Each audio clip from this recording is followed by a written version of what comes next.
Prof, tetanggaku tuh, mama warung gitu, kalau ditanyain nyoblos ya ntar pemilu, jawabannya males nggak ada ngaruh buat hidup saya. Nah, baiknya gimana ya Prof cara ngejawab? Strategi untuk menyampaikan kepada orang-orang yang berprofesi seperti ini atau sejenisnya barangkali yang secara langsung ingin merasakan manfaat, tentu ada strategi yang berbeda. Misalnya begini, partisipasi masyarakat dalam pemilihan umum di 2019 itu meningkat, ada 3 faktor. Bagaimana informasi itu, jadi strateginya informasi itu tidak selesai kepada target pemilih saja.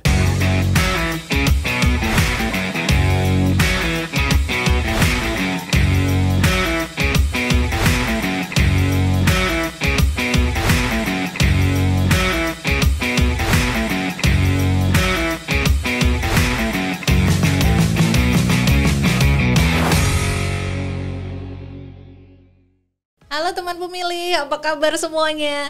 Terima kasih ya sudah kembali bertemu dengan podcast KPU RI. Untuk episode kali ini, dengan senang hati kita akan menghadirkan tamu spesial yang bakal menyapa teman pemilih semua dan kita bakal ngobrol seru banget untuk episode hari ini.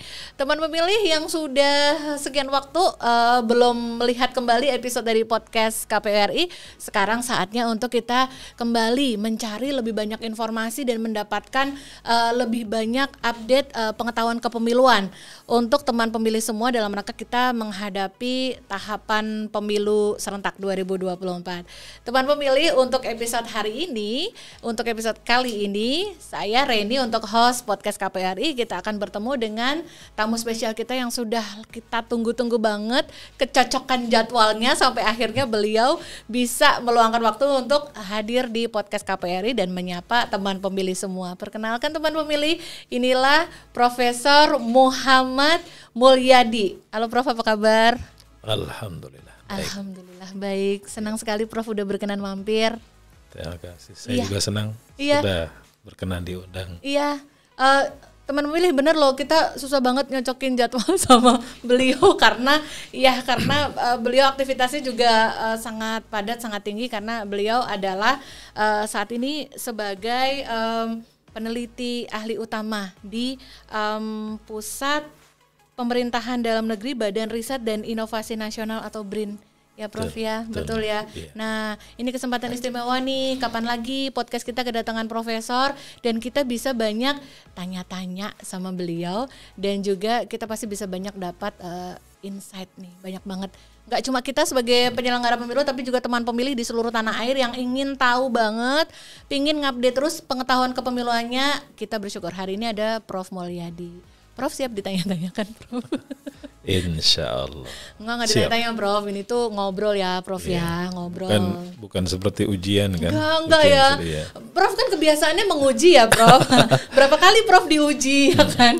Udah lama enggak? Jangan-jangan ini jadi karma saya karena sering uji kemudian sekarang diuji oleh ini. Enggak Prof, enggak, janji enggak. Ini cuma ngobrol aja ya teman pemilih, kita juga pasti excited banget untuk bisa ketemu sama salah satu tamu yang orang khusus ya. Dan kenapa sih bilang orang khusus Prof? Karena teman pemilih Prof Mulyadi ini selama berkarir sebagai beliau akademisi tapi juga banyak melakukan penelitian dan juga banyak membuat buku tulisan beliau sendiri dan juga banyak jurnal-jurnal yang beliau lakukan itu ternyata banyak sekali ngebahas tentang partisipasi masyarakat. Ya Prof ya. Betul. Banyak jenisnya, nggak cuma partisipasi masyarakat dalam segala aspek kehidupan tapi terkhusus juga partisipasi masyarakat dalam pemilu. Ya kan Prof ya? Emang sebenarnya kalau ini nih teman pemilih perlu tahu ada buku dan juga ada beberapa jurnal ilmiah yang dibuat beliau dalam kaitannya dengan partisipasi masyarakat. Tidak hanya dalam pemilu tapi juga dalam setiap sendi-sendi kehidupan ya Prof ya. Kalau di dalam kaitannya dengan kepemiluan sendiri itu sebenarnya partisipasi terhebat atau terbaik seorang masyarakat itu dalam bentuk apa aja ya Prof ya? Pertama saya ingin menyampaikan dulu tentang apa itu partisipasi. Saya mengutip pendapat seorang ilmuwan yang bernama Cohen N. Uphoff. Jadi beliau mengatakan bahwa dimensi partisipasi itu ada 4. 1, keikutsertaan dalam merencanakan. Kemudian yang kedua, keikutsertaan dalam melaksanakan. Yang ketiga, keikutsertaan dalam mengawasi. Dan yang keempat, keikutsertaan dalam merasakan manfaat. Jadi 4 hal ini, dimensi dari partisipasi ini, jika dikaitkan dengan pelaksanaan pemilu sangat tepat, sebab masyarakat sebaiknya tidak hanya ikut dalam melaksanakan, tapi jauh lebih penting adalah juga merencanakan. Mungkin ini perlu diformulasikan kembali, bagaimana sih sebenarnya keikutsertaan masyarakat itu dalam merencanakan. Kan selama ini yang kita tahu masyarakat itu hanya ikut melaksanakan gitu. Hari-hanya. Iya, hari-hanya. Itu pun kalau sempat gitu ya. Kalau sempat ya. Sementara merasakan manfaat itu yang barangkali belum. Kalau mengawasi, beberapa di antaranya sudah mulai. Ya. Ada beberapa kelompok atau individu masyarakat yang cukup care ya dalam pelaksanaan pemilu, sehingga ikut mengawasi dan ikut melaporkan jika terjadi ya kejanggalan atau adanya ya deviasi di lapangan. Jadi menurut saya hal yang terpenting juga harus dipikirkan adalah masyarakat ikut merencanakan dan ikut merasakan manfaat. Ini yang barangkali menurut saya sampai dengan hari ini kita perlu untuk memformulasikan kembali apa sih yang dimaksud dengan ikut serta merencanakan dalam pelaksanaan pemilu dan ikut serta dalam merasakan manfaat. Iya. Kalau sampai sejauh ini Prof, dalam gambaran yang Prof lihat nih hingga pemilu yang terakhir ini udah menuju ke pemilu terakhir 2019. Ini kita udah mau menuju ke 2024. Sudah sampai mana partisipasi masyarakat Indonesia menurut kacamata Prof Mulyadi? Iya, secara sederhana kita cukup bisa ya bergembira ya, bersyukur bahwa ketika 2019 kemarin angka partisipasi itu cukup tinggi. Disebut cukup tinggi karena kalau tidak salah nilainya 81%. Ya, lebih. Pernah terjadi 90% lebih itu di pemilu tahun 71. Ya, tahun 71 kemudian dia selama Orde Baru relatif ya cukup baik karena partisipasinya bentuknya mobilisasi. Ya, jadi menurut Huntington itu ada 2 bentuk partisipasi. Pertama, partisipasi otonom dari pemilih, yang kedua adalah partisipasi mobilisasi. Nah, partisipasi otonom ini tumbuh dari kesadaran masyarakat. Kesadaran dirinya sendiri. Individu sendiri. Sementara partisipasi mobilisasi ini karena dimobilisasi oleh beberapa katakanlah kelompok tertentu yang menginginkan kalau dalam konteks pemilu menginginkan kekuasaan seperti itu. Ya, tapi patut dipahami bahwa secara pengetahuan yang namanya tadi yang Prof sebutkan yang kedua mobilisasi itu ya tetap sesuatu proses yang memang wajar gitu nggak Prof? Iya. Ya memang wajar dalam kan? Konteks politik sah-sah saja mobilisasi saja. Itu. Ya. Karena politik itu kalau secara sederhana ya politik itu adalah berbicara tentang bagaimana cara agar supaya keinginannya ya kalau dalam konteks pemilu untuk meraih kekuasaan ya mendapatkan kewenangan legitimasi itu bisa diperoleh. Jadi menyangkut cara. Ya. Jadi ya memang itu hal yang memang wajar natural dalam kehidupan politik berbangsa bernegara ya Prof ya. Iya, betul. Jadi boleh kita gambarkan memang cukup menggembirakan dong partisipasi masyarakat terkait pemilu yang sudah terjadi di tanah air ya Prof. Iya. Ya. Tapi itu tadi pengetahuan tambahan nih teman pemilih, berarti ternyata partisipasi tertinggi pada pemilu di tanah air adalah terjadi di tahun 1971. Iya. Itu pengetahuan baru tuh ya. Siapa yang juga baru pertama kali dengar boleh komen ya di kolom chat di bawah ya. Nah, Prof, ada bedanya nggak Prof masyarakat Indonesia ya dalam dari sisi partisipasinya itu pernah ada nggak Prof gitu kayak cerita atau statistik lebih tinggi nih partisipasi masyarakat dalam pemilu itu di masyarakat perkotaan atau malah masyarakat perdesaan? Pernah ada ulasan tentang itu gitu nggak, Prof? Ya, dari beberapa kajian ya yang dituangkan dalam bentuk artikel yang saya baca, tentu masyarakat perkotaan partisipasinya masih lebih tinggi dibandingkan masyarakat pedesaan. Gitu, Prof. Ya, mungkin karena ada persoalan edukasi di situ ya. Kemudian informasi, sosialisasi yang memang kita tahu kalau di masyarakat perkotaan aksesibilitas informasi itu lebih mudah diperoleh daripada di pedesaan. Pasti. Yang perlu kita pikirkan juga bersama bagaimana masyarakat pedesaan itu bisa mendapatkan informasi tentang tahapan pemilu itu sehingga bisa memberikan hak suaranya ketika hari H. Iya, betul. Betul. Prof bisa menggambarkan nggak seolah kayak memang yang terlibat kalau di masyarakat pedesaan karena memang akses informasi yang jauh lebih sedikit, berarti kayak ya batas partisipasinya itu ya memang di hari H misalkan ya Prof menggunakan hak pilihnya. Tapi kalau di masyarakat perkotaan mereka bisa melakukan lebih dari itu karena memang punya akses informasi lebih tinggi. Seperti itu nggak, Prof? Iya, artinya begini, proses edukasi yang diperoleh masyarakat perkotaan itu tidak hanya secara sengaja, tapi melalui jejaring baik dari media sosial atau mungkin pertemanan ya, pertemuan fisik gitu ya dengan kelompok yang lain atau masyarakat yang lain sehingga kemudian edukasi politik terutama pelaksanaan pemilu itu berproses secara terus-menerus, continue. Berbeda dengan masyarakat pedesaan di mana aksesibilitas informasinya itu sangat rendah, sehingga mereka nanti menjelang hari H baru mendapatkan edukasi politik, dan itu pun harus secara sengaja disampaikan kepada mereka.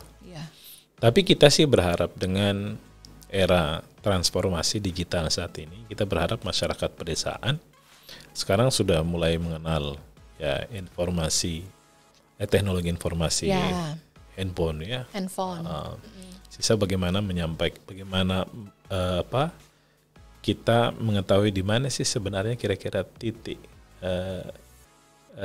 dari masyarakat pedesaan itu tidak bisa memperoleh informasi dari handphone yang mereka miliki, karena bisa saja ya mereka mengenal katakanlah handphone itu tapi tidak bisa menggunakan aplikasinya dengan baik gitu. Iya, betul. Bisa jadi berarti tidak berhenti semata-mata di instrumen ada akses informasinya atau enggak ya, Prof, tapi juga diedukasi dengan cukup untuk bisa punya kemampuan mengakses, tahu caranya gitu. Betul. Ya, Prof ya. Kalau misalkan kita bermimpi dulu, nggak apa-apa ya, Prof. Se-Indonesia itu tidak ada blank spot gitu ya, Prof ya. Semua akses internet tuh semuanya available di semua titik, mau di pegunungan, di lembah atau dimanapun tuh misalkan, Prof. Mimpi kita itu semuanya udah sama-sama bisa diakses internet dengan cepat dan baik gitu. Sama, tidak ada perbedaan antara di remote area atau di perkotaan. Apakah bisa kemungkinan sama, Prof, level partisipasinya nih antara masyarakat pedesaan dan perkotaan? Ya, tidak ada jaminan sebenarnya. Tidak ada jaminan. Tapi itu menjadi salah satu indikator agar supaya angka partisipasi pemilih ini baik. Tentu aksesibilitas informasi terutama dari media sosial ya, misalnya yang bisa diperoleh dari genggaman saja. Kita berharap ya optimis kita angka partisipasi pemilih itu tinggi, tapi itu satu indikator. Artinya ada indikator lain yang tentu saja berpengaruh terhadap angka partisipasi pemilih itu. Di antaranya, kalau boleh saya sampaikan ya, di antaranya daya tarik capres. Seandainya kita bicara capres cawapres atau daya tarik nanti kan serentak ya, capres cawapres, anggota legislatif, DPR, DPD, kemudian cagup, cawagup, cabub, cawabub, cawawal, itulah. Banyak satu nanti. set. Kan itu nanti saya berharap sih begini, termasuk diantaranya kita harus mengingatkan masyarakat karena nanti itu serentak dan ini sejarah ya. Pertama kali di 2024 itu serentak dilaksanakan bersamaan. Kita berharap masyarakat tuh bisa sebelum ke TPS bisa mencatat siapa saja yang akan dipilih capresnya siapa, misalnya capres cawapresnya siapa ya. Kemudian anggota DPR RI pusat kan, kemudian DPRD provinsinya siapa, itu akan sangat banyak. Dan akan sangat melelahkan. Kalau tidak dicatat saya yakin akan terlalu lama nanti di bilik suara itu. Iya, ngebuka satu-satu. Wah, membuka satu-satu. Kemudian tidak ketemu, akhirnya dia nggak milih gitu ya. Padahal ketukar karena disimpan di ingatan ya. Kok saya nyari calon, misalnya calon anggota DPR, kok nggak ada ya. Padahal yang di kepala dia calon anggota DPD, jadi nggak ada udah ditutup gitu. aja. Bisa saja. Salah lihat section, salah lihat bagian. Karena nggak dicatat. Kebayang. Kita saja, mohon maaf itu terutama masyarakat pedesaan. Kita saja yang katakanlah yang sehari-hari ya cukup sering membaca ya. Ingatan kita mungkin sebagian besar, bukan sebagian besar, sebagian di antara kita pemilih perkotaan ini sudah punya calon karena sudah teredukasi. Betul. Proses ya. Tapi bukan tidak mungkin ketika kita salah kertas, jenuh mencari padahal saat itu kita melupakan ya. Lupa ini yang calon DPD apa DPR RI atau DPRD provinsi kabupaten kota. Ah, itu bisa saja. Kayaknya yang ini deh, tapi kok malah nggak ada dicari di situ. Ternyata salah lihat gitu ya, Prof. Kan anggota legislatif, DPD, kemudian calon gubernur, calon bupati, wali kota. Betul. Semuanya menjadi satu. Betul, ini patut untuk kita ingat-ingat bersama ya Prof ya dan teman pemilih ya bahwa memang kita sama-sama harus memang mempersiapkan.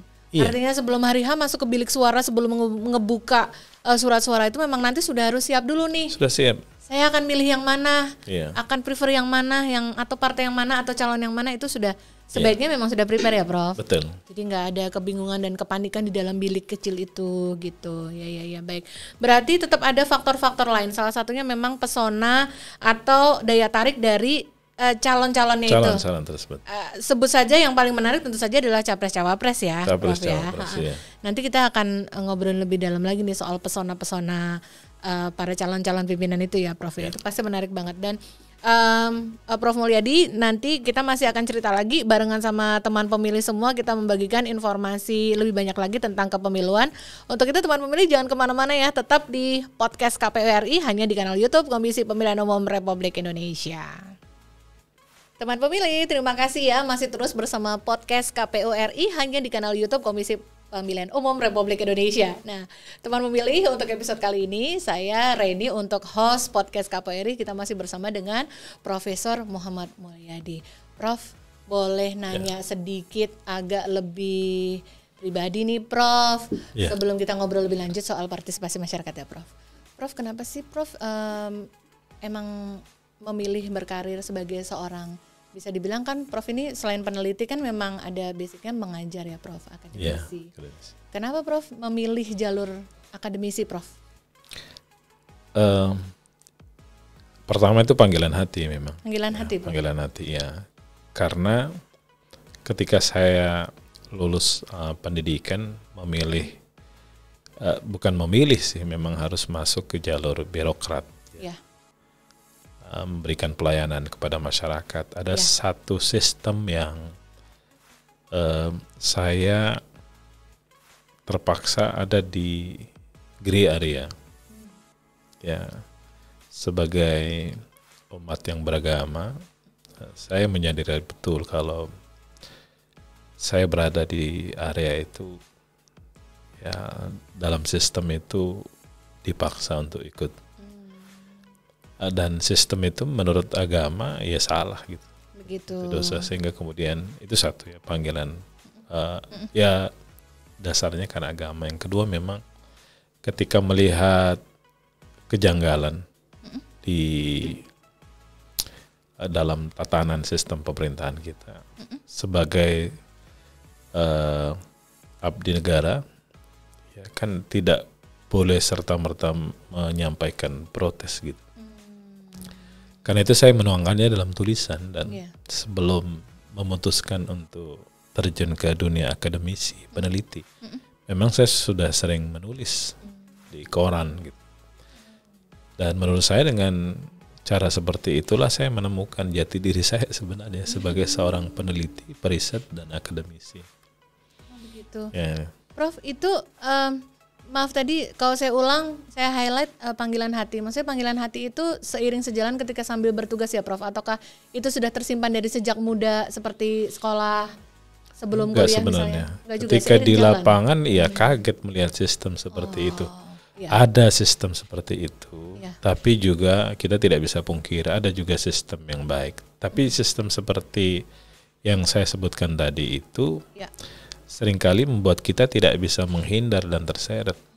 Dan dari kasus-kasus yang kita saksikan, ya, katakanlah kasus korupsi, ya banyak diantaranya mengatakan secara langsung saya tidak terlibat, tapi sistem yang memaksa saya gitu. Itu yang saya nggak bisa.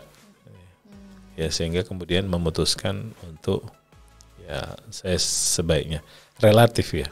Seorang akademisi, peneliti relatif bisa hidup dengan bersih. Walau kemudian ya ada aib kemarin yang kita tahu ya, di salah satu kasus di perguruan tinggi ya, kita nggak bisa pungkiri. Oknum ya? Ya oknum ya, Prof. Ya. Nah teman-teman itu tadi kenapa saya merasa perlu untuk bertanya pada Prof Mulyadi, karena Prof Mulyadi ternyata memang mengawali karir kehidupannya sempat berada cukup lama sebagai seorang abdi negara, berada dalam struktur pemerintahan. Tapi ternyata yang kita kenal saat ini, ketika kita mengenal beliau saat ini, Prof Mulyadi adalah seorang peneliti, periset, dan juga akademisi. Jadi bisa ternyata jalan hidup seseorang bisa memilih di jalur yang sepertinya kalau dipikir-pikir pikir-pikir santai gitu kayaknya kok bisa ya gitu. Ternyata maksudnya menjadi seorang peneliti itu kan bukan hobi dadakan kayak menjahit gitu tiba-tiba jadi hobi menjahit itu kan enggak ya Prof. Itu kan sesuatu yang harus disukai dong ya kan Prof ya. Betul. Berarti minat itu memang tumbuh sejalan dan menemukan panggilan hatinya di situ ya Prof. Iya, betul. Luar biasa. Mungkin teman pemilih ada yang punya cerita serupa atau keadaan serupa seperti Prof Mulyadi, boleh juga lo cerita di kolom chat ya. Nah sekarang kita kembali lagi ke obrolan podcast kita ya Prof. Prof ada ketika kita kembali ke cerita pemilu terakhir 2019 itu ya Prof.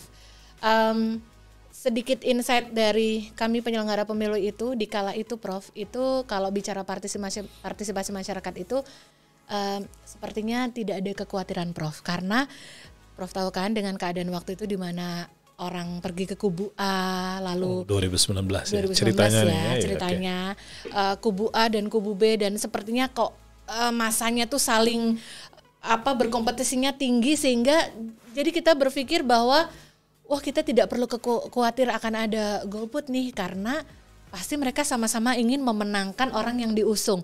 Dan mohon maaf sepertinya saat itu ketika Indonesia itu memang saat itu terkondisi seperti terbelah menjadi dua, dari sisi penyelenggara pemilu itu terbersit pikiran kayaknya kita nggak perlu khawatir ada golput nih karena mereka sama-sama bersemangat untuk bisa mendukung calon yang diusung masing-masing ya Prof. Nah bicara tren, apakah kita di menuju 2024 akan perlu ada kekhawatiran golput nggak ya Prof? Kira-kira. Kalau 2019 itu memang karena head to head ya, saling berhadapan-hadapan lah kira-kira seperti itu. Sehingga secara psikologis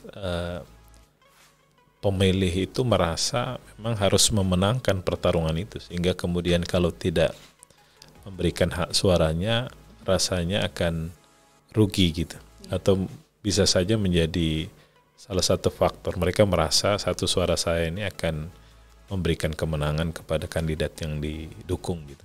Betul. Nah untuk 2024 kalau melihat konstelasi yang ada saat ini sampai dengan hari ini kemungkinan calon yang akan diusung itu ada 4. Kita bicara capres, cawapres ya. Kemungkinan ada 4 poros. Tapi kan kita tidak tahu ya. H-1 ketika penetapan capres cawapres bisa saja berubah. Ya, betul. Tidak hanya H-1 ya. Mungkin -1 jam juga bisa saja berubah gitu. Betul. Ya, bisa aja itu. dalam perjalanan bisa tiba-tiba berubah, tidak apa aja bisa terjadi ya Prof? Bisa saja, dinamis sekali. Politik ini dinamikanya tinggi. Pragmatisme akan kelihatan dalam politik. Ya. Dan menurut Prof itu akan menjadi angin baik yang akan mengikis kegolputan yang kayaknya masih membayangi dikit-dikit itu atau enggak Prof kira-kira? 4 capres-cawapres ini sangat tergantung daya tarik mereka gitu, terhadap pemilih. Iya. Ketika mereka mampu dalam tanda kutip ya menjual dirinya, mensosialisasikan dirinya. Ya. Kalau menjual itu kesannya. Kesannya gimana? Iya. Mensosialisasikan dirinya ya, bahwa saya pantas menjadi presiden dan wakil presiden, maka bukan tidak mungkin pemilih ini para pemilih ini akan antusias untuk memberikan hak suaranya. Ya. Tapi kalau misalnya mereka tidak menarik gitu di mata pemilih gitu ya, atau misalnya kalau orang sudah bilang, tapi jangan saya sampaikan nanti hati-hati ya Prof. Menunjuk pada seseorang ya. Iya. Tapi mudah-mudahan teman pemilih mengerti lah. Tidak menarik ya, tidak menarik gitu. Kemudian apa yang disampaikan itu tidak memberikan harapan baru bagi masyarakat Indonesia, teman pemilih, maka ya kekhawatiran akan golput tinggi itu bisa saja. Tapi di samping mereka mampu mensosialisasikan dirinya dengan baik, agar supaya layak dipilih sebagai presiden, pemilih antusias untuk memberikan hak suaranya. Ada faktor lain juga ternyata. Ya, itu apa, Prof? Faktor lain itu adalah ya lagi-lagi edukasi kepada pemilih ya. Dan sebenarnya menjadi tugas kita bersama, bukan hanya KPU. Ya. Bagi kita yang merasa bahwa memberikan hak suara itu adalah salah satu cara berkontribusi kepada bangsa ini, maka kita harus terlibat. Itu yang saya sampaikan tadi. Sebenarnya partisipasi masyarakat dalam pemilu, dalam pengertian sempit itu hanya 2 saja selama ini yang kita kenal, yaitu memberikan hak suara, yaitu melaksanakan, dan melakukan pengawasan. Ya, walaupun pengawasan ini tidak, kita melihat belum terlalu tinggi ya, angka partisipasi masyarakat dalam memberikan pengawasan. Dan jadi tugas kawan teman kita di Bawaslu. Ya, betul. Nah, jauh lebih penting bagaimana memberikan pemahaman kepada masyarakat bahwa jika kita memiliki pemimpin yang punya legitimasi, karena syarat legitimasi tinggi itu adalah bagaimana pemilih memberikan hak suaranya. Bisa dibayangkan kalau misalnya ada 2 kandidat ya, kandidat calon misalnya ini contoh, atau 4 lah. Kemudian selisih mereka hanya sedikit. Tapi golputnya itu lebih tinggi dari selisih itu. Artinya kan legitimasinya diragukan. Karena angka golput lebih tinggi dari selisih. Kalau head to head misalnya yang satu 51, yang satu 49. Kemudian angka golputnya itu kan tadi berarti kan cuma 2% ya selisihnya. Sementara angka golputnya sebut saja 10%. Artinya apa? Bisa saja yang terpilih sebenarnya hakikatnya tidak menang. Karena ada 10% yang golput. Bisa saja 10% ini adalah suara dari yang kalah gitu. Tapi karena edukasi kepada mereka gitu ya, tidak tuntas gitu ya, tidak tersampaikan secara baik, akhirnya kita mendapatkan pemimpin yang hakikatnya tidak legitimate. Mempunyai legitimasi yang menurut saya tidak legitimate, karena sebenarnya bukan dia yang menang. Bisa saja begitu. Artinya sekali lagi kita mesti menyampaikan kepada masyarakat bahwa tidak hanya bagaimana memberikan hak suara pada hari H atau mengawasi jalannya pemilu itu, tapi yang terpenting kita akan merasakan manfaat. Itu yang disebutkan oleh Cohen dan Abhoff tadi, bahwa sebenarnya partisipasi masyarakat dalam memilih pemilu itu ada 4: merencanakan, melaksanakan, mengawasi, dan merasakan manfaat. Ini yang tidak dipahami masyarakat, merasakan manfaat dari ketika kita memberikan hak suara kita. Iya. Seperti itu. Iya betul.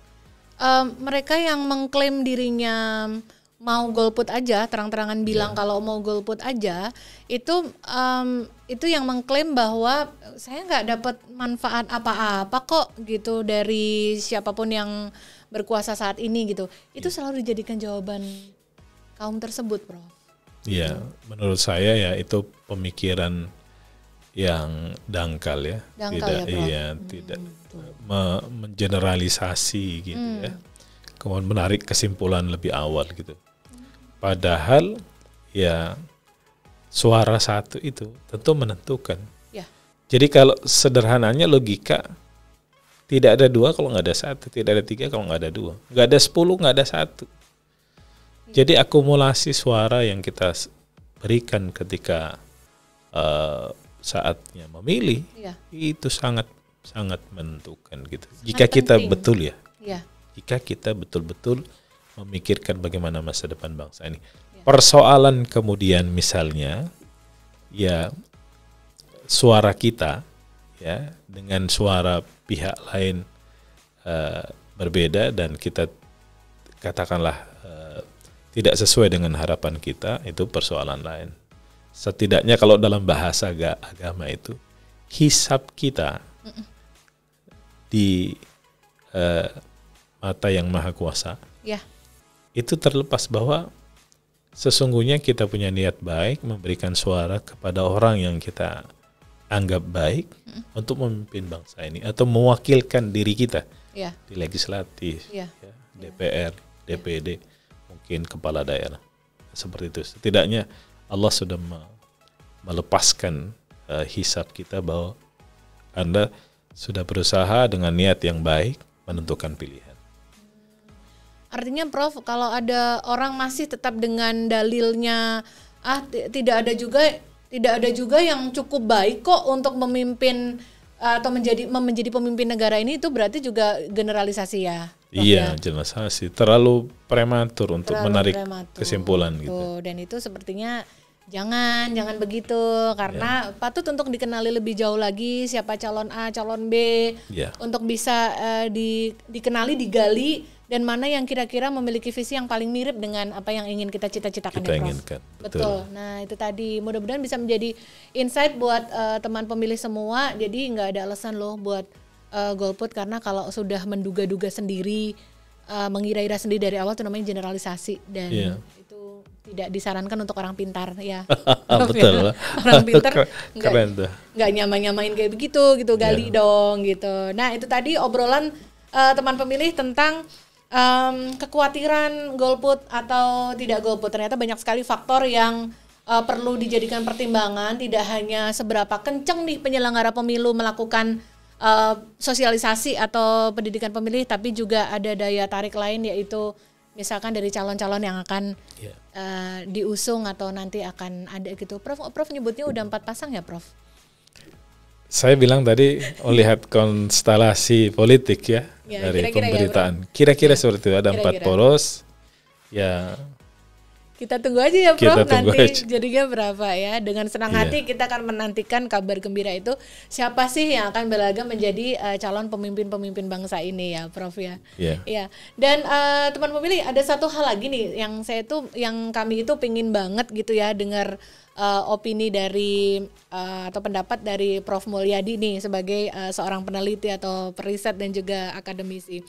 Prof, ada sedikit cerita. Kemarin itu di tanggal 1 sampai 14 Agustus itu KPU melakukan tahapan pendaftaran partai politik. Iya, betul. Prof. Ya, jadi segenap partai politik yang sudah mengambil akses sipol, jumlahnya tuh dari 75 partai politik yang ada di Kumham terdaftar secara resmi. Hanya 43 partai, Prof, yang mengambil akses sipol ke KPU. Dan ternyata dari 43 itu hanya 40 yang benar-benar mendaftar ke sini ya, Prof. Nah, yang ingin kami bagikan cerita adalah baik itu partai yang sudah lama sebelumnya, kita nyebutnya Partai Senayan ya, Prof ya. Terus ada juga partai-partai baru itu, euforianya yang datang ke sini, Prof, yang datang ke Imam Bonjol 29 Menteng ini luar biasa banyak banget, Prof. Itu luar biasa banyak banget, baik itu partai yang sudah itu tadi yang sudah lama ataupun yang baru sekalipun, tuh ada beberapa partai yang luar biasa pendukungnya, Prof. Nah, itu baru yang datang langsung nih, yang datang kan yang boleh masuk ke halaman KPU cuma 50 orang nih. Yang di luar gerbang ampun itu banyak banget Prof. Itu saya sampai videoin sendiri, saya harus dokumentasiin untuk sejarah, ini bagian dari sejarah gitu. Ditambah lagi Prof Mulyadi, kami kan melakukan siaran langsung di live streaming YouTube KPU. Yang itu yang nonton ribuan. Puluhan ribu juga yang nonton Prof. Dan itu kalau kita lihat di chat-chatnya itu kan ada live chatnya juga Prof. Itu semua antusias dan itu sebagian besar dari pendukung parpol yang sedang mendaftar Prof. Semua saling, misalnya partai A cabang apa DPC mana hadir, partai B cabang X gitu hadir gitu loh Prof. Itu luar biasa Prof. Itu yang saya heran ketika kadang-kadang kita mendengar ada orang-orang yang apatis dengan kehidupan politik berbangsa dan bernegara di Indonesia, tapi yang mau menyaksikan, mau mendukung itu ribuan kayak begitu loh Prof, jutaan mungkin ya. Itu gimana sih Prof adanya militansi kayak gitu? Berarti kan masyarakat Indonesia sebenarnya masih optimis loh, masih berharap loh dengan kehidupan berpolitik dan berbangsa bernegara ini ya Prof. Iya, artinya kesadaran berpolitik kita semakin baik gitu ya. Dan itu patut diapresiasi. Karena itu ya KPU sebagai penyelenggara harus bisa menangkap ini sebagai sinyal positif dalam penyelenggaraan tahapan pemilu. Nah, saya perhatikan memang beberapa partai politik ya yang basisnya itu basis kaderisasi namanya. Itu kalau saya lihat di media, karena beberapa kali juga saya melihat ya siaran langsung ketika pendaftaran itu, memang beberapa partai politik yang mempunyai basis kaderisasi bagus itu pasti menghadirkan massa yang lebih banyak gitu. Berbeda dengan ini asumsi, masih asumsi saya melihat ya. Berbeda dengan partai politik yang basis kaderisasinya itu lemah gitu. Saya boleh menyebutkan ya, misalnya partai politik Gelora. Ketika mendaftar ke KPU itu kita lihat ramai pendukungnya. Karena Gelora ini itu pecahan dari Partai Keadilan Sejahtera yang memiliki basis kaderisasi yang bagus gitu.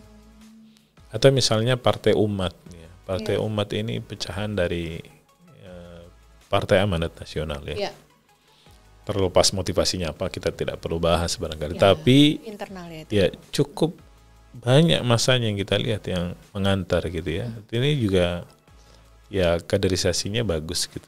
Partai Umat ini karena pecahan dari PAN. Kita lihat partai-partai di mana beberapa pendiri partai baru ini berasal dari partai yang lama itu ya mempunyai sejarah kaderisasi yang bagus, sehingga ya tidak heran kalau kita lihat di media ketika pendaftaran ke KPU itu diiringi oleh massa yang cukup banyak.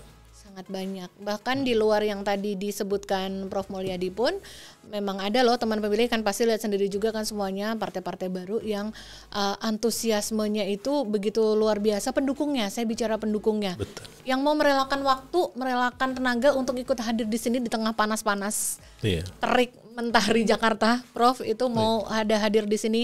Dan tidak hanya partai baru, partai-partai yang lama pun juga antusiasmenya luar biasa sekali. Jadi ketika saya melihat lautan massa yang sebanyak itu, ya di mana ya orang-orang yang kemarin bicara apatis, bicara nggak berharap gitu-gitu, pesimis, kayaknya tidak terbukti gitu, karena antusiasme masyarakat masih luar biasa tinggi untuk ikut selebrasi, mendukung gitu ya Prof terhadap proses tahapan pemilu di mana partai yang mereka usung itu akan di dalamnya gitu ya Prof ya. Jadi memang ada unsur kaderisasi. Yang namanya kaderisasi tidak dilakukan dalam waktu singkat beberapa hari, beberapa minggu ya Prof ya. Itu adalah sebuah proses ya. Betul. Proses panjang gitu. Ya. Dan teman pemilih, ini akan semakin menarik karena setelah ini kita akan bicara bagaimana pandangan Prof Mulyadi, yang kita akan bicara tentang partisipasi pemilih di 2019, karena ternyata beliau juga pernah membuat salah satu jurnal ilmiah tentang partisipasi masyarakat di pemilu 2019. Jangan kemana-mana ya, tetap di podcast KPU RI hanya di kanal YouTube Komisi Pemilihan Umum Republik Indonesia.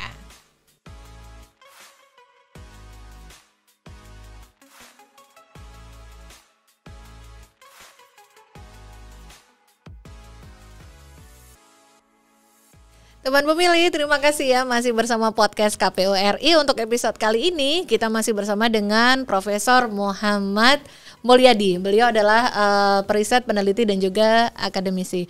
Prof, kali ini kita berada di segmen khusus nih. Kita bakal cerita-cerita tentang pemilu karena kita ada di segmen NKCTP. Nanti kita cerita tentang pemilu. Nah, sengaja nih Prof biar bagus nih kan Prof, backgroundnya udah bagus tuh. Iya. Milenial banget ya. Nah, kita bicara tentang cerita pemilu dan bicara bersama dengan Profesor Mulyadi. Artinya Prof, kita boleh dong mengulik lagi pengalaman Profesor ketika sempat menuliskan sebuah buku tentang partisipasi masyarakat dalam pemilu 2019 ya Prof. Iya. Tahun berapa itu Prof dibuatnya? 2019 kalau nggak salah. Di 2019-nya persis ya. Setelah pemilu itu. Setelah pemilunya. Boleh diceritain nggak Prof gambaran partisipasi masyarakat ketika saat itu seperti apa Prof? Menjadi menarik saya menulis karena target semula kalau tidak salah ketika itu hanya 77% ya. Kemudian 70%-an lah. Ya. Nggak ngerti ya. Jadi terakhirnya itu, tapi kemudian meningkat menjadi 80, hampir 81%. Artinya ini kan pencapaian yang luar biasa gitu. Ya. Itu yang kemudian mendorong saya untuk penting nih menulis gitu tentang itu untuk disampaikan kepada para pembaca. Ya. Nah ternyata faktor yang berpengaruh kenapa kemudian partisipasi masyarakat dalam pemilihan umum di 2019 itu meningkat, ada 3 faktor. Mungkin saya perlu sampaikan. Pertama, peran media sosial. Peran media sosial ya. Itu peran media sosial sangat menentukan. Ya, jadi masyarakat, yaitu yang saya sampaikan, edukasi melalui media sosial itu juga penting. Persoalannya memang ya yang tidak bisa kita hindari ketika isi dari media sosial itu kadang-kadang mengandung unsur hoax, berita tidak benar, itu jadikan menyesatkan. Tapi ya terlepas dari itu, tentu media sosial memegang peran penting dalam meningkatkan angka partisipasi pemilih. Kita bisa melihat ya, ketika kemudian orang yang tadinya apatis gitu dengan penyelenggaraan pemilu atau memberikan hak suaranya, ketika mendapatkan pengetahuan dari media sosial itu kan di genggaman itu. Kalau dulu kan kita secara sengaja menonton TV atau hadir dalam pertemuan-pertemuan sosialisasi kampanye, baru kita tahu. Tapi tidak sengaja pun kita dalam genggaman bisa tahu, oh calon ini ternyata baik ya. Tadinya kita nggak tahu, menjadi tahu ternyata dia baik. Atau sebaliknya misalnya ternyata calon yang tadinya kita ingin pilih, oh ternyata dia kurang baik gitu. Kemudian kita tidak memutuskan suara kita. Betul. Itu yang pertama, karena media sosial. Kemudian yang kedua adalah kesadaran berdemokrasi. Memberikan hak suara itu juga penting ternyata. Masyarakat menjadi ingin memberikan hak suaranya karena merasa, jadi ini kemudian mematahkan asumsi teman-teman, ngapain sih saya memilih gitu ya, toh juga nggak berpengaruh. Ternyata enggak. Mereka yang sudah cukup sadar bagaimana berdemokrasi, memberikan hak suaranya, menyadari betul bahwa jika saya memberikan hak suara, maka saya akan merasakan manfaat dari hak suara itu. Itu prinsip dasarnya, bahwa ketika memberikan hak suara, mereka akan merasakan manfaatnya. Itu 4 dimensi partisipasi yang saya sampaikan tadi. Yang pertama tadi. Pertama ada 4 itu. Kemudian yang ketiga, tentu saja citra dari orang yang akan dipilih. Sehingga mereka akan merasa bahwa kalau saya tidak memberikan hak suara saya, maka bisa saja orang yang saya inginkan, katakanlah memimpin ya, menjadi presiden kah, gubernur kah, kepala daerah, bupati, wali kota, bisa saja tidak terpilih sebab orang lain punya pilihan yang lain. Tergeser sama calon lain. Betul. Jadi ya ketika orang bisa ketika orang bisa memahami bagaimana citra dari para calon ini, ya, maka itu akan mendorong mereka untuk memberikan hak suaranya. Nah, kita berharap di 2024 nanti setidaknya 3 faktor ini, mudah-mudahan ada faktor lain yang bisa mendorong angka partisipasi pemilih dalam pemilu nanti. Kita akan lihat juga karena semakin waktu berganti juga mungkin akan ada hal baru, instrumen baru atau hal baru apa yang kira-kira akan membuat excitement masyarakat semakin tinggi ya, Betul. Prof ya, betul. Yeah. Nah itu tadi cerita dari Prof Mulyadi tentang bagaimana review atau pandangan beliau tentang partisipasi pemilih pada pemilu 2019 lalu ya, Prof. Thank you ya, Prof, sudah membagikan reviewnya. Dan Prof, ternyata nih dari sejak kita awal mulai syuting ini tadi tuh kita juga update nih di IG Story KPU. Dan ternyata ada beberapa teman pemilih yang nitip pertanyaan nih buat Prof, boleh ya? Boleh. Boleh ya? Iya. Oke. Nah, kita akan pilih beberapa, ternyata sudah ada 4 nih yang masuk nih. Ya, oke, yang pertama dari Andi Hidayat Firmansyah. Ya. Kak Andi nanya, Prof, apa inovasi yang harus dilakukan ya dalam rangka menyukseskan pemilu 2024? Berkenan jawab, Prof. Ya, inovasi ya. Pertama bagi penyelenggara misalnya ya, KPU inovasi apa yang sebaiknya dilakukan? Iya. Menurut saya aksesibilitas informasi itu penting, terutama bagi masyarakat pedesaan yang akan memilih.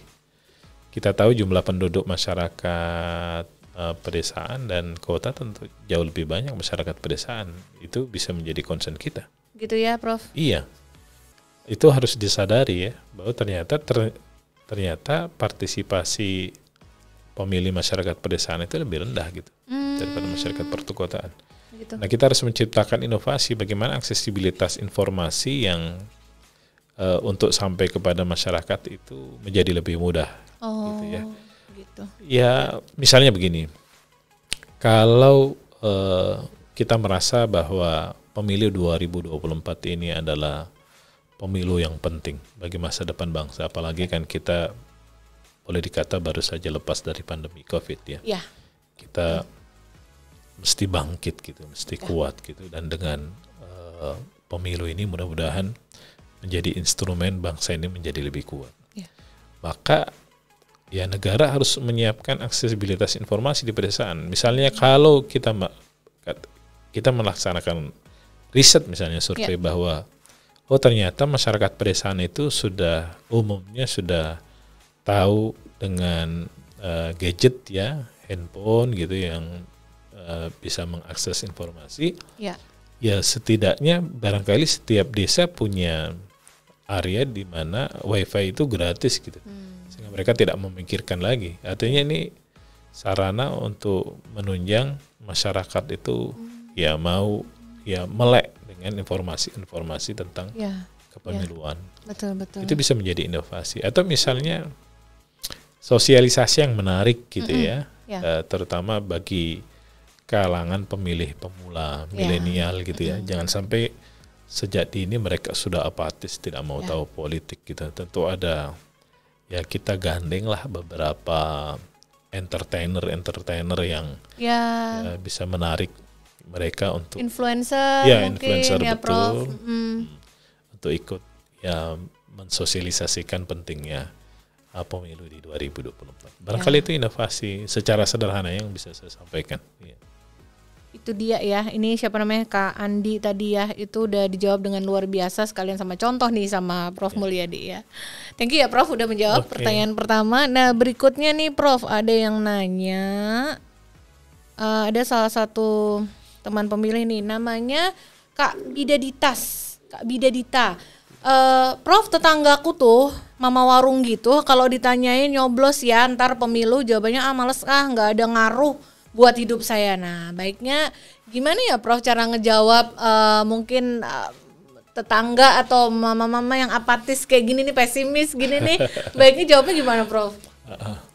Memang untuk kasus misalnya ya, sudah disebutkan tadi mama-mama warung nggak bisa dijelaskan secara ilmiah ya, secara gitu Prof? Nggak bisa. Gitu. Orang begini nih harus edukasi secara pragmatis juga. Gitu. Karena kalau mau warung tuh dia belanja pembeli ya misalnya selisih 100 perak aja dicari itu warung yang lain gitu ya. Atau penjualnya sendiri tahu kalau saya jual misalnya dari sisi penjual itu dari sisi pembeli ya. Kalau dari sisi penjual kan dia kalau saya jual 500 ya untungnya ada 100 perak. Gitu. Iya udah.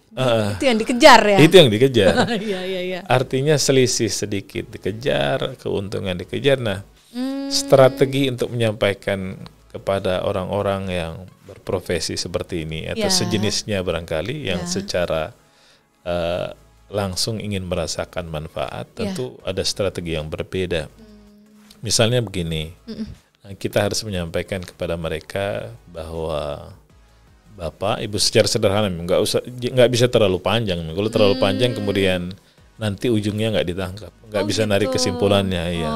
Misalnya begini, ketika kita memilih pemimpin, Bapak Ibu, maka pemimpin ini akan melayani kita, berupaya memenuhi seluruh kebutuhan kita. Lewat apa? Lewat kebijakan. Persoalannya memang kemudian materi seperti ini. Kadang-kadang tetangga sebelah kita yang partisipasinya cukup baik untuk memilih itu juga tidak cukup gitu ya pengetahuannya tentang bagaimana menjelaskan secara praktis sih. Nah, tugas kita penyelenggara pemilu teman-teman di KPU itu bagaimana informasi itu, jadi strateginya informasi itu tidak selesai kepada target pemilih saja, tapi informasi seperti itu bisa disampaikan dengan baik kepada orang-orang yang bisa mempengaruhi orang di sekitarnya, tetangganya atau lingkungannya, sehingga ya tidak selesai di situ, dia bisa kemudian mempengaruhi tetangga-tetangganya dan konteks yang bisa kontennya ya yang disampaikan itu bisa secara sederhana disampaikan. Dan boleh kita misalnya simulasi kemudian di riset berapa sih kira-kira pemahaman orang menjadi berubah nggak misalnya. Gitu. Nah kalau hasil riset itu bisa, ini kan penyelenggaraan nanti di Februari 2024 kan masih lama. Iya. Nah, saya sarankan teman-teman KPU lakukan riset itu. Jika ada kesimpulan yang bisa ditarik dari riset itu dan menambah atau meningkatkan angka partisipasi pemilih, maka akan lebih baik gitu kalau strategi itu atau konteks yang akan disampaikan, konten yang akan disampaikan itulah yang menjadi kira-kira poin-poin apa sih yang bagus kita sampaikan kepada orang-orang gitu. Iya. Supaya supaya pas kesasarannya gitu ya. Betul. Prof ya. Karena itu pertanyaan yang kayak biasa berulang-ulang ada di dalam keseharian kita. Kadang-kadang teman pemilih sendiri pun yang mungkin memang dari dirinya sudah ada kesadaran untuk memilih, tapi mau meyakinkan mau itu tetangga, mau itu kakak, tante atau siapapun ya Prof, selalu ada challenge kayak begitu gitu. Aduh, itu PR juga sih sebenarnya. Thank you ya Prof sudah merespon yang pertanyaan tadi itu. Dan ini masih ada tambahan nih Prof, nih ada yang nanya karena Prof dari BRIN, dia nanya nih ya, ini nggak gitu nyambung tapi nggak apa-apa, ini namanya kan partisipasi. Kak Riki Cecep, Prof boleh kirim hasil riset ke BRIN? Boleh, sangat boleh. Boleh ya Prof? Iya, boleh ya. Artinya kalau dalam bentuk artikel nanti dimuat di dalam beberapa jurnal yang beririsan dengan tulisan, karena ada beberapa scoop jurnal di BRIN itu yang memang dibuka untuk masyarakat gitu. Agar bisa dipublish nanti melalui proses reviewer, beberapa teman-teman reviewer apakah ini layak kemudian dipublish di jurnal BRIN gitu. Betul. Kan kalau bagi periset atau penulis gitu kan itu sebuah kebanggaan juga ya Prof untuk karyanya masuk ke dalam jurnal apa gitu ya Prof ya. Betul, iya. Itu dia teman pemilih itu, terutama Kak Riki juga boleh ya kata Prof, boleh kirim ke BRIN. Selamat berkarya, selamat berjuang ya.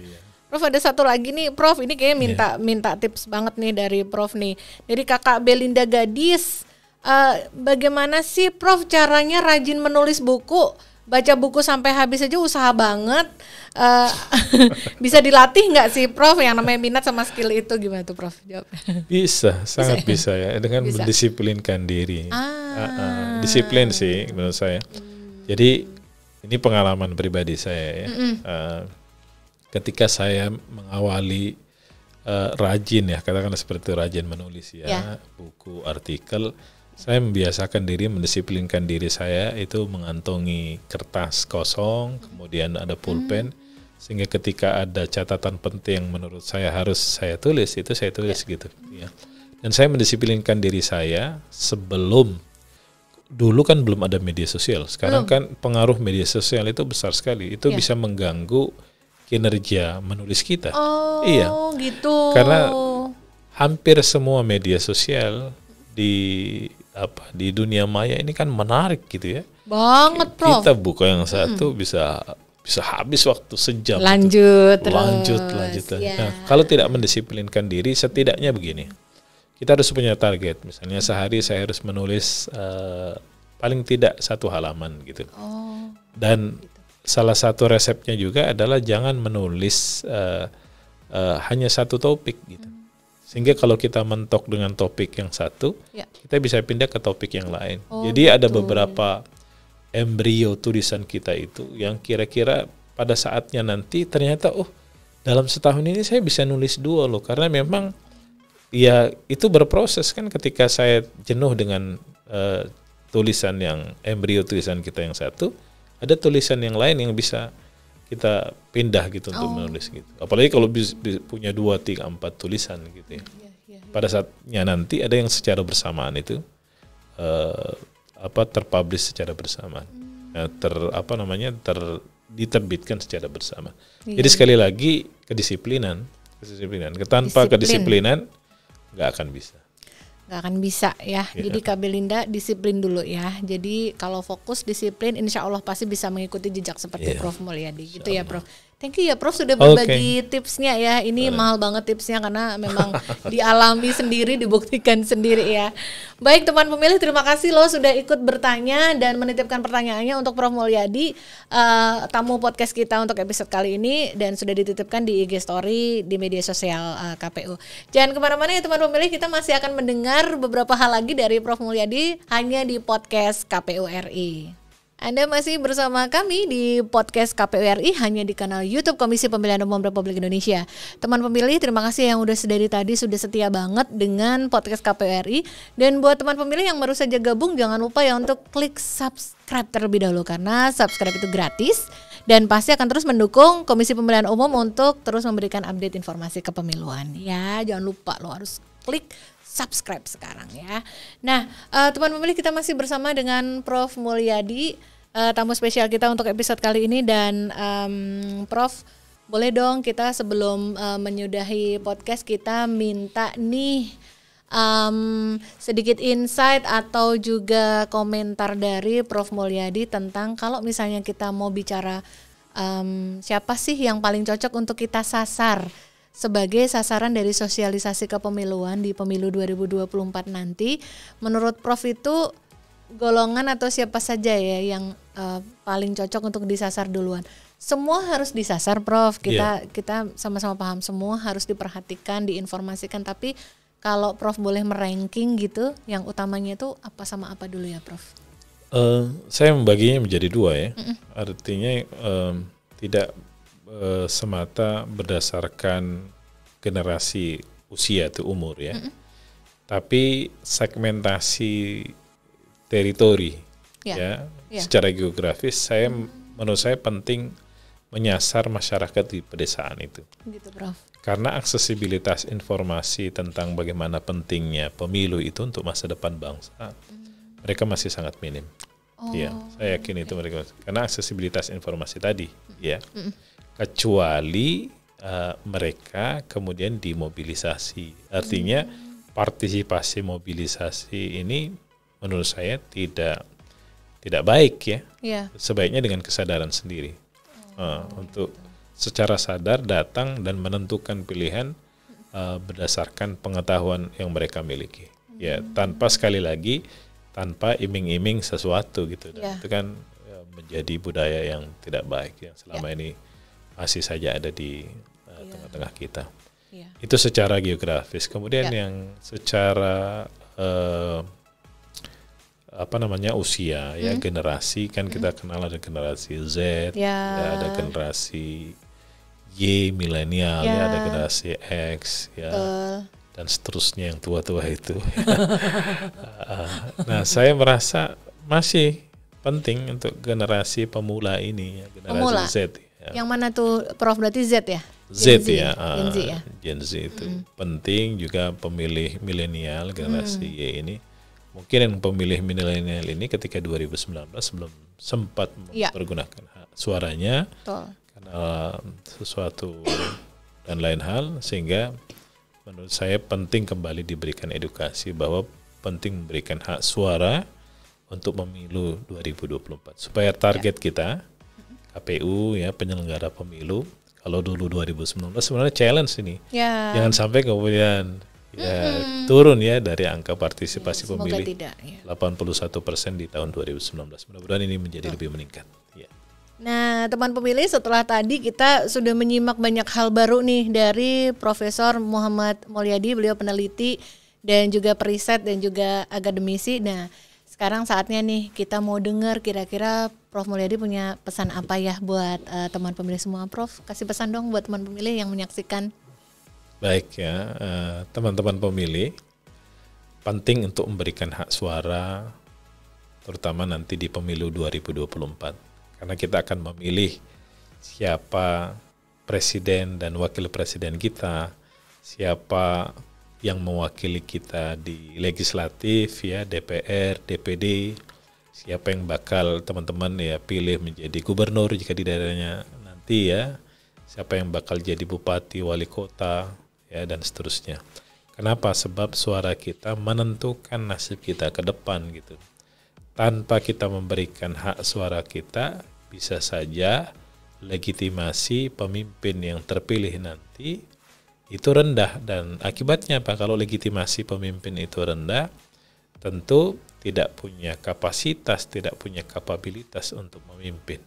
Dan dalam teori modal sosial, trust-nya itu rendah. Dan kita perlu tahu, salah satu modal di samping yang tangible, yang modal sosial ini intangible. Jika trust masyarakat ini tinggi terhadap pemimpin, maka proses pembangunan ini, jalannya roda pemerintahan ini akan lebih baik karena didukung oleh masyarakat yang memberikan hak pilihnya, memberikan hak suaranya. Demikian. Berarti Prof, jangan sampai ya teman pemilih di seluruh tanah air ini tidak menggunakan hak pilihnya ya Prof ya. Disayangkan banget kalau sampai tidak, pokoknya harus gunakan hak pilihnya dan tunjukkan itu adalah peran dan juga salah satu wujud pengabdian kita kepada bangsa dan negara ya Prof. Betul.